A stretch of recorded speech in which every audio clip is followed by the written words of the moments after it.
Сайн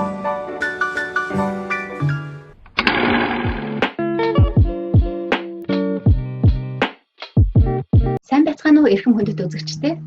Манай өнөөдрийн энэ удаагийн дугаарт бид хулантай алсад дотсон ээжээсээ хол 11 жил эмээгийнхээ хажууд өнгөрүүлсэн хүүхэд насныхын тухай болон Герман улсад ирээд мэргэжил олгох сургууль буюу Ausbildung эзэмшээд тэр мэргэжлэрээ хэрхэн ажиллаж байгаа талаар нь дэлгэрэнгүй ярилцахаар ирсэн байж байгаа. Сайн байна уу хулаа? Сайн байна уу? За, хулаа мэд манай үзэгчдэд товчхон өөрийгөө танилцуулаач. За, намайг Таштавын хулан гэдэг 27 настай. Германд ирээд 7 жил болж байна. За, хүүхэд нас нь эмээ дээрээ өнгөрүүлсэн байна. Тэгэхээр ээжигээ одоо Герман улс руу ажил хөдөлмөр хийх гээд явхад хэдэн настай байсан? За, яваа. Ээжигээ хэр их сандаг байсан? Намайг 9-тэй байхад явсан. Тэгэхээр 9 хүрэх байхад явсан гэхээр манай дүү бас дөнгөжнийг гарч ирсэн. Аха. За. Нэлээд жоохон байсан болохоор мэдээд тэндээ их сандаг байсан. Санахаараа юу бодох вэ? Ээжигээ санахаараа юу гэж төсөөлөх вэ? Ээж нь одоо алс холын оронд хөгжсөн газар байж байгаа даа гэж тийж бодогдох уу? Маш их ажил хийгээ байж байгаа гэдгийг хүүхдээсэн болохоор бүрэн гүйцэд ойлгодоггүй байсан баг тийм. Тий, ажил хийгээд ерөөсөө ойлгодоггүй байсан. Ямар ч тач араас нь явна гэж л мөрөөддөг байсан. За. Аав мэдээч хэрэг ажил хийж мөнгө цаасуулах хэрэгтэй тий. Гэр бүлийн одоо өндөр хариуцлага хүлээсэн хүн байж байгаа. Түүнээс гадна эмээ нь арын албыг аваад одоо та хоёрын ээжийн оронд ээж болоод арын албыг эмээ нь харчээсэн баг та. Тэгээд ээжигээ байхгүй хаагур ямар зүйл чамд хэцүү хүнд санагддаг байсан? Яг уу ээжтэйгээ эмэгтэй хүнд бол угаасаа ээж дандаа дутагдчихдаг болохоор тэр тал дээр л дутагдчихсан болохоор хайр инрэл бол эмээ аваас бол хангалттай авдаг байсан. Ихэлж өссөн. За. Хамгийн гол нь ээжигээ л их сандаг байсан. Ээж нь би 20 жилийн өмнө ээжтэй танилцж байсан. Миний хуучин амьдардаг хотод маш их ажилдаг. Намайг оюутан байхад маш их ажилдаг. Хаана ажил вэ гин тэр ажлыг хийдэг тийм ажилсаг эмэгтэй байсан. Тэгээд тухайн үед би энэ их ямар их ажилдаг юм бэ? Ямар төвчээртэй юм бэ гэд их гайхдаг байсан. Тэгээд нэг өдөр ээж нь одоо над дээр нэг юм жижигхэн цахиа барьсан. Өдөндөө олон нулимстай ингэж ярьж байсан. Манай охиноос маань ингэж энэ цахиа ирсэн байна гэд тэр цахианых нь нэр нь цахиа ирсэн байна гэдэг ингэ шүлэг бичээд явуулсан байна. Тэр шүлгэн дээр нь шүлгнийх нь одоо нэр нь юу байсан бэ гэхээр ээжигээ алдах чинь амар байдаг юм байна гэсэн нэртэй шүлэг байсан. Тэгээд тэр үед би тэр шүлгийг бүрэн гүйцэд уншичаад ямар айхтар хүнд өгнүүд одоо энэ хүүхдээс гарч бичсэн байна. Тэгэхээр ээжигээ санаж одоо битгэрнэ гэж ярьдаг.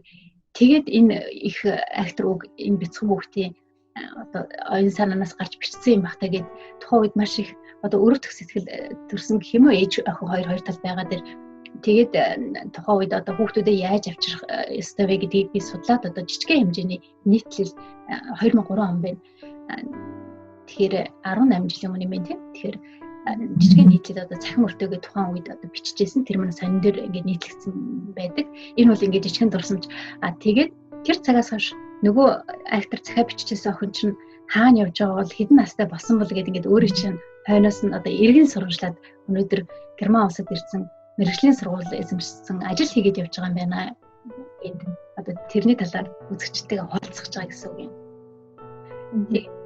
Ээж нь одоо тэр их ажил хийгээд ажилласаа авсан цалин мөнгнөөсөө хоёр охиндоо бодвол зөндөө чихэр жимээс явуулдаг байсан баг. Сургуулийг хэрэгсэл явуулдаг байсан бол манай Монголын эмэгтэйчүүд аюулгүй зүйл рүү явуулдаг штеп.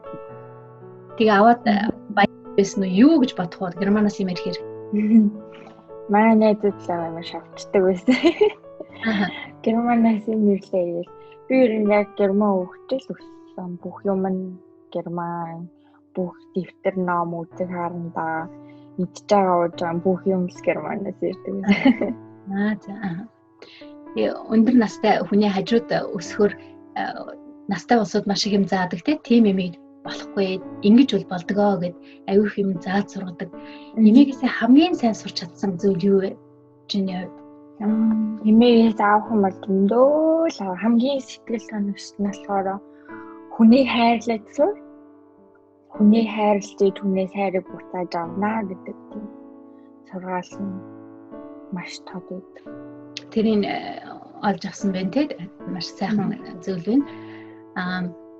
Одоо ээж нь энэ нэг өөр нийгэм соёлтой газар олон жил амьдарсан байна. Та хэд маань бас өөр соёлтой нийгэмд одоо Монголдо ээжээсээ зайтай амьдарсан байна. Ингээд дүүтэйгээ хамт ээж нь бол хоёр охиноо авах гэж маш их оролдсон тийм бичиг цаасны асуудлаас болоод виз нь эхлээд гарахгүй гэх мэтчлэн аюул олон жилиг алдсан байж байгаа тийм.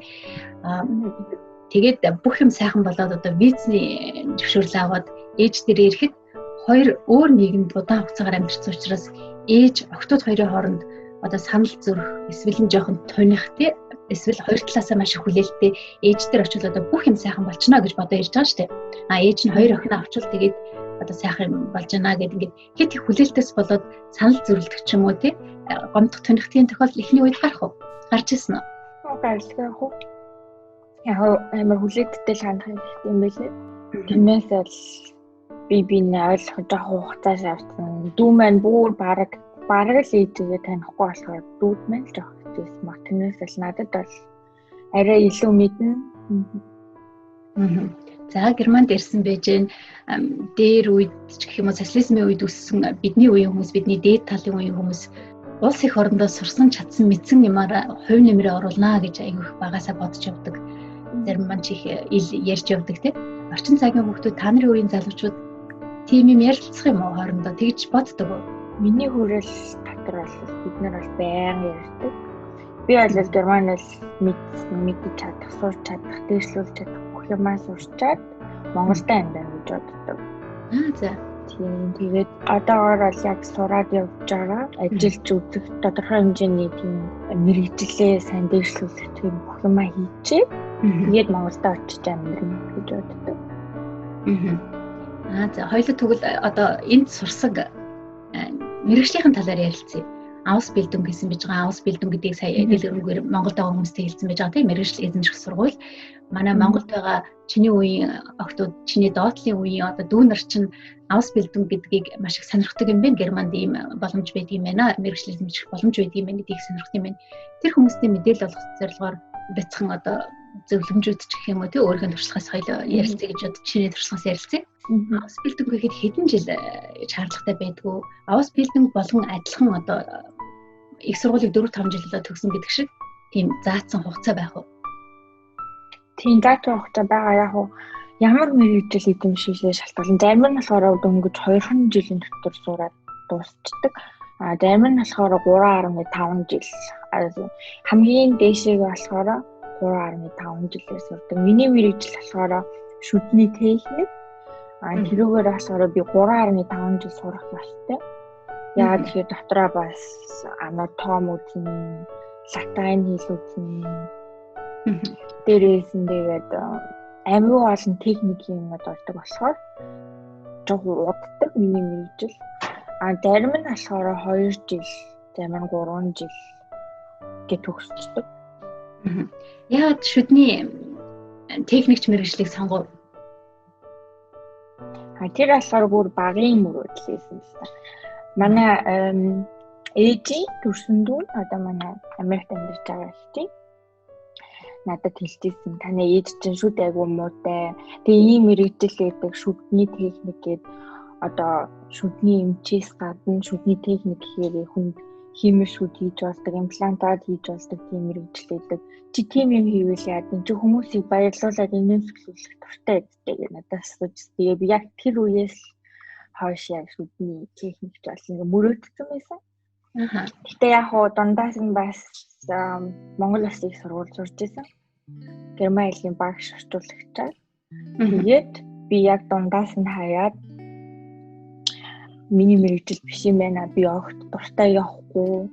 Ер нь нэг л дургүй байсан. Тэгэхээр Германд ирээл мэргэжлээ яг тодорхойлол. Гэтэ яг авс бэлдэн олоход бол айгүй хэцүү. Одоо сургах байгууллага олоход айгүй хэцүү дээ.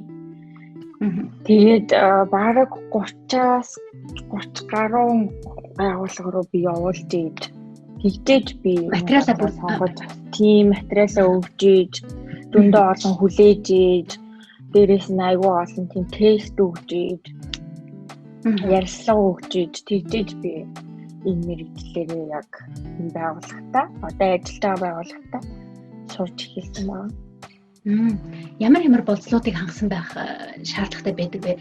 Жишээлбэл нас заасан байдгүй гэх мэтчил ямар шаардлагууд одоо болцлуудыг хангасан байх хэрэгтэй гэдэг аус бэлдэн хийхэд зөвхөн одоо шүдний техникч биш бусад өөр олон төрлийн мэргэжлийн сургуулиуд байж байгаа тийм. Ихэнх яг гол болцол нь болохоор герман хэлсэн дээрээ C1-ийг бүрдүүлсэн байх хэрэгтэй. C1-ийг дуусгасан байх хэрэгтэй. Яг хоо зарим дээр нь болохоор бүр хэцүү. C2 моёр эсвэл бүр абитур гэхээр одоо герман хүмүүстэй 13 жилд төгсдөг. Тэ 13 жилийн сургуулиуд төгсдөг. Тэрийг заавал шаардна. Гэхдээ хамгийн гол болтол нь болохоор герман хэл. Дээрээс нь 10 жилд төгссөн байх хэрэгтэй. Тэгээ бас бодлоо дүнгийн харна. Дүн муутай бол бас авахд хэцүү. Тэгээ 10 жилийн дүн бол асар чухал. За тэгвэл хүмүүсийн одоо энийн сэглийг нь буцааж бэлгэлдэг ажил хийж байгаа юм биш үү сургуулиуд төгсч байна. Үс сайхан бол зүс сайхан гэдэг дээрүүд ярьдаг байсан.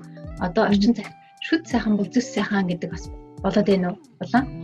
Айгүй олон хүмүүс ийм л хийж байгаа бол. Өөрөө сая урд нь Монгол Улсын их сургуулийн герман хэлний ангид сурж байсан гэж. Тэгэхээр ихтэй сургуульд сурах ямар байдг вэ гэдгийг бас мэдэрсэн байна тий. Тэгэхээр авс бэлдүнгийн давуу тал нь юу вэ? Ихтэй сургууль сурахгүйгээр одоо авс бэлдүн мэргэжил эзэмших сургууль төгсөх.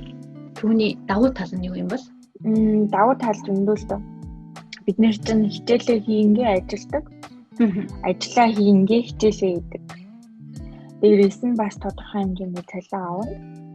Тэгэхээр хүн сурахынхаа хажуугаар практикийнхаа бүх юмнуудыг ингээд сураад гарын эвдүүтэй болоод ажил хийж үзээд тэр нь бол хамгийн гол давуу тал. Их сургуульд болохоор бид нар чинь заавал юмаа хийх ёстой, хичээл хийх ёстой, ямар ч тийм ажлын мэргэжлийн ямар ч хугтгуун байхгүй. Ер нь л аль жоохон хаагдмал. Гэтэ яг Монголын их сургууль сайн л да. Миний хувьд бол авс бэлдэн бол миний яг хүсдээсэн мэргэжил болохоор би өглөө алган дуртай сэрнэ. Өдөр болго ажилдаа дуртай явна. Өвчин чамаагүй би ажилдаа явдаг. Тэгвэл нөгөө хүслийнхаа мэргэжлийг хийх ажлаа олцсон байж шүү дээ, тийм ээ? За, авс бэлдүнг буюу мэргэжил эзэмших сургууль төгсөөд цаашаа өөрийгөө одоо ахиулаад явах тийм боломжууд байдгүй. Шат ахиулаад жоохон мэргэжил өгшөө дэвшүүлээ. Тийм боломжууд байх уу? Тийм боломж бол бүгдэнд нь байгаа. Бүх мэргэжил гэж би сайн мэдэхгүй байна. Гэхдээ миний мэргэжилээр бол за жишээлбэл тоогооч болчоод тоогооч мастер тоогооч болж болно. За мастер тоогооч болчоороо шеф кох болчихно тийм мастер тоогооч. Тэгэхээр өөрийн гэсэн ресторан хийж болдог шүү. Миний болохоор би одоо их сургуулиараа бол би бакалавра дуусгачаад байгаа одоогоор тэгээд ажиллаад би заавал 1 жилийн ажилд үзсэн байх хэрэгтэй 1 жил. Тэрнийхээ дараа би туршлагатай байх тийм. Тэгээд тэрнийхээ дараа би мастер сурж болно. Тэгээд мастерт одоо би бүртгүүлсэн байгаа. Тэгээд корона энтергээ өвчнөд болсон гэж жоохон хойшлогдоод байгаа болохоор би бол хамгийн түрүүнд тэрийг хийн. Тэр маань болохоор үнэгүй биш. Жоохон үнэтэй тэрийг бүгдийг өөрөө төлнө. Тэрийг яг ажлынхаа хажуугаар оройн ангиар хийж болдог. Тийм ажиллангаа сурчдаг. Гэтэ хуваараа заавал төлөх ёстой. Өөрийгөө хуваараа дээшлүүлэх гэж байгаа учраас тийм мэргэжил дээшлүүлэх гэж байгаа учраас зарц мөнгө өөрөө төлөх нь ингээ ойлгочлаа зөв үү тийм. За тэгвэл сайн байна амжилттай юм шигсэн сургуулиуд төгсөөд ажиллаа хийгээд өшөө цаашаа мастер сурч байгаа юм байна. Сурж байгаа юм байна. За тэгээ сайн байна. Бас нэг гоё сонссон баяртай мэдээ юу вэ гэхээр эмээ 85 настай гэсэн тийм. 85 настай эмээгээ 3 жилийн өмнө та Германд урьж авчирсан байж тээ. Эмээд нь Герман улс таалагдав ирээд.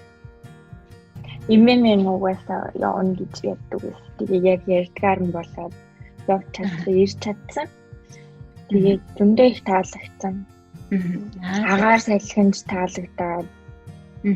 Жимс ногонд таалагдаад. За яг алим уургаад, хушиг уургаад дуусч байгаа үед ирсэн болохоор эмээ маань өөрөө алим хушиг энэ төр өөрөө түлжсэн. За манай өндөр настай хүмүүс маань одоо гадны оронд очихоор мэдээж хэрэг олон жил их орондоо байсан болохоор заримдаа сонирхолтой сонин одоо Монголд байдаггүй юмнууд их сонин содон харагддаг тий. Түүнээс болоод хөгжилтэй асуулт асуух ч юм уу тиймэрхүү тохиолдолд гардаг санагддаг. Одоо орчин үеийн залуучууд бол өөрсдөө маш их гадагшаа явж байна. Интернетээр юм харчиж байна. Имэд нь тийм инээдтэй ч юм уу тийм та инээдэнтэй тохиолдсон зүйлүүд гарсан уу? Гарсан. Тэгээ яг эмээг ирсний дараа эмээ маань хамгийн том охинтойгоо хамт ирсэн л дээ. Манай ээжийн их чинь гэсэн. Тэгээд тэр хоёр ирчээд ирснийхэн дараа амар олон тийм жимсний чанамал энэ бид нэр өөрсдөө хийдэг. Тэгээ маш олон жимс бас өөрсдөө тарьдаг байгаа. Тэгээд яг тэрийг хурааж авчаад бид жимсний чанамал энэ төр хийчихэд бидсэн чи эмээг хопээ 80 олон имиж идэж бардим уу та нар идэж барахгүй биш үү гэн. Тэгээд бас хажуугаар өөртөө гэсэн жимсний вайн хийдэг байгаа. Вино хийдэг байгаа тийм. Жуус хийдэг байгаа. Бүгднгийн ламсаал хийдэг явсан. Өөр нэг болохоор манай юм гэдэг автобусын зуугаад хотын төв явах гэсэн. Тэгсэн чинь автобусандаа суучаад ингээд дээшээ доош айгуу гоё болж өгдөн штеп хөгшин хүн зориулсан. Автобус маань. Тэгээд яг тэрийг хачаад энэ чи яасан гоё надад зориулаад ингэж гоё дээшээ доош болгоод байгаа юм уу гэж хэлсэн. Тэгээ нэг юм залхаа уурт автобус идэв штеп тэгээ дундаа юм ирсэн бүрштэй. Хоёр автобус нийлүүлсэн юм шиг аа. Тийм. Тэрийг ингээ явсан чи хүүе энэ чинь салаад онцдог юм уу гэдэг. Ийм хөгжилтэй юмуд нэр их тохиолддог. За ямар ч байсан хулан маань эмээгээ ээжтэйгээ нийлээд өнөртэйгээ гэр бүлээр одоо эмээгээ авчираад гэрмэн орныг үзүүлсэн байна. Маш их сайхан хэрэг байна тий. Эмээдээ жоохон ч гэсэн одоо баяр талхсан илэрхийлэл байсан байж таараа гэж бодож байна. Ингээд өндөр настай буянтай буурал ээж нь эмээ нь чамайг магадгүй биднийг үзээ сууж яж магадгүй чиний зүгээс чин сэтгэлээсээ эмээдээ хэлэх юмсан хэлж амжаагүй байгаа одоо хэлэх юмсан гэж бодож авдаг үг байдаг бол төмний нэгээс одоо чамд ийм боломжийг олгож байна. За баярлалаа. Эмээ маань одоо ирснийхэн дараа нь би явсныхан дараа нь би ахиж залгаад асуусан л та. Та ахиж ирэхгүй мүү эмээ? Өвлийн цагаар хүрээд ирэхгүй мүү? Цагаан цагаар хүрээд ирэхгүй мүү? Зөндөө олон асуудаг л та. Тэгэхээр эмээ маань би яваад үзтээ болцоо. Одоо би явахгүй. Маш өндөр боллоо. Явахгүй. Яахгүй гэж зөндөө хэлсэн сте. Яг эмээгээ маш их санаж хайртай шүү. Удахгүй яваад очноо. Өвчнөд болонгоо. Эрүүл сайрал агаарай. За баярлалаа. За манай энэ дугаарт ирж ээжээсээ асад амьдэрсэн одоо чам шиг хүүхдүүд маш их байсан байж таараа тий. Манай Монголын 1990-ад оны сүүлч 2000 оны ихэр бол Монголын маш олон залуучууд гадагшаар гэрийнхээ амьдрал тус нэмэр болох гэж аав ээжтэй нэмэртэй өөрийнхөө амьдралыг сайжруулах гэж боловсрал эзэмшээ, ажил хөдөлмөр хийгээд маш олон орнолоо зарим маань одоо өөр хүүхдүүдэд орхиод гарсан байдаг. Тэгэхээр энэ тэр үед одоо хүүхдүүдэд орхиод явсан ээж аавын хүүхдүүд нь одоо тэр үр шимийг хүртэж чадсан юм лөө гэдгийг эргэн сурвалжлахаар тэр олон хүүхдүүдийн төлөөлөл болгож олон гэрсэн байсан. Магадгүй өнөөдөр ч гэсэн одоо гэртээ алсад Солонгост ээжигээ ажил хийж яхад нь эмээтэйгээ хамт байж байгаа яцхан хүүхдүүд ч байж магадгүй. Тэгэхээр юм чин дандаа хоёр талтай байдаг те бие даад сурах эмээгээсээ маш олон сайн зүйл сурах гэд дандаа сайхан зүйлийг бодоо явж идэл ээжтэйгээ эргэн уулзах одоо ийм сайхан өдөр ирдэг юм байна. Тэгэхээр энэ хүүхдүүдийнхаа боловсролыг эзэмшүүлэх гэж одоо маш олон залуучууд хүүхдээ сургууль төгсөл эндээ байж байгаа тэгээ буцнаа гэсэн олон хүн байдаг учраас энэ хүмүүсийн төлөөлөл болгож олон хүрсэн байж байгаа. Ингээд өөрийнхөө өндөр насынхаа амралтыг аваад гэртээ 50 амар байхын оронд үр ачийнхаа ачаа өсгий гэсэн өндөр хариуцлагыг үүрээд байж байгаа эмээ өвөө нартаа бүгдээрэнд нь маш их баярлалаа. Мөн орчин цагийн хүүхдүүдийн өндөр боловсралтай байх энэ сайхан одоо боломжийг олгосон бидний үеийн биднээс дээш үеийн олон сайхан ээж аавдад бас маш их баярлалаа. Ингээд хүн дорноо хичээгээ явж байвал энэ сайхан эрдэм боловсралтай хүүхдүүд Монгол орноо хөгжүүлэхээр удахгүй гэрийн зүг бүлгийн жолоо залаарай гэж хүсээд энэ удаагийн дугаараа өндөрлөж байна. Баярлалаа үзэгчдээ, баяртай. Баяртай.